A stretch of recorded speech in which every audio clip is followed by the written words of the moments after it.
ಬೆಂಗಳೂರಿನ mall of ಏಷ್ಯಾದಿಂದ ಆಗ್ತಕ್ಕಂತಹ ಸಮಸ್ಯೆಗೆ ಪೊಲೀಸರು ಈಗ ಶಾರ್ಟ್ ಟೈಮ್ ಸೊಲ್ಯೂಷನ್ ಒಂದನ್ನು ಕಂಡುಹಿಡ್ಕೊಂಡಿದ್ದಾರೆ.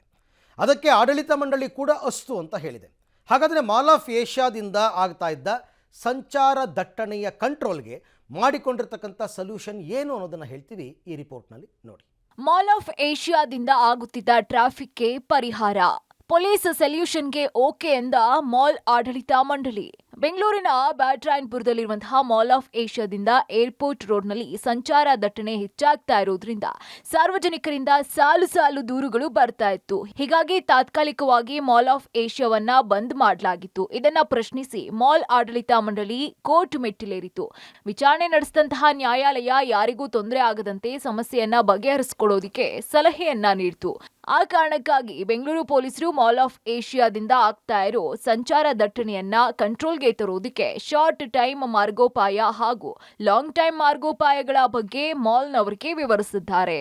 ಪೊಲೀಸರು ನೀಡಿರೋ 2 ರೀತಿಯ ಮಾರ್ಗೋಪಾಯಗಳಲ್ಲಿ ಶಾರ್ಟ್ ಟೈಮ್ ಮಾರ್ಗೋಪಾಯಗಳಿಗೆ ಮಾಲ್ ಆಡಳಿತ ಮಂಡಳಿ ಸಮ್ಮತಿಯನ್ನ ಸೂಚಿಸಿದೆ. ಇದನ್ನ 15 ದಿನ ಪ್ರಾಯೋಗಿಕವಾಗಿ ಕಾರ್ಯರೂಪಕ್ಕೆ ತಂದು ನಂತರ ಕೋರ್ಟ್ಗೆ ಬರುವಂತೆ ಸೂಚಿಸಿದೆ.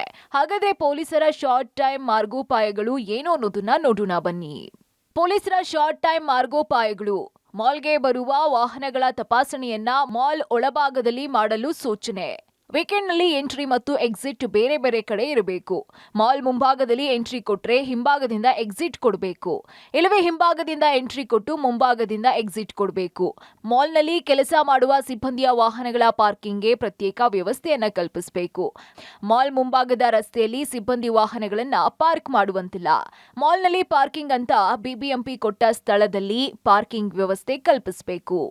ಬೈಕ್ ಎಂಟ್ರಿ ಶುಲ್ಕ 50 ರೂಪಾಯಿ, ಬಳಿಕ ಪ್ರತಿ ಗಂಟೆಗೆ ಪಾರ್ಕಿಂಗ್ ದರ ನಿಗದಿಪಡಿಸಿ. ಹೀಗೆ ಮಾಲ್ ಆಫ್ ಏಷ್ಯಾ ಬಳಿ ಸಂಚಾರ ದಟ್ಟಣೆ ತಡೆಗಟ್ಟಲು ಪೊಲೀಸರು ಹಲವು ಸಲಹೆ ಸೂಚನೆಯನ್ನು ಕೊಟ್ಟಿದ್ದಾರೆ. ಒಟ್ಟಿನಲ್ಲಿ ಬೆಂಗಳೂರು ಪೊಲೀಸರು 15 ದಿನಗಳವರೆಗೆ ತಾತ್ಕಾಲಿಕ ಕ್ರಮ ಪರಿಶೀಲನೆ ಮಾಡಿ ಬಳಿಕ ಅದರ ಸಾಧಕ ಬಾಧಕಗಳನ್ನು ಪರಿಶೀಲಿಸಿ ಮುಂದಿನ ನಿರ್ಧಾರವನ್ನ ತೆಗೆದುಕೊಳ್ಳೋದಕ್ಕೆ ಮುಂದಾಗಿದ್ದಾರೆ. Nagesh, crime bureau, public TV.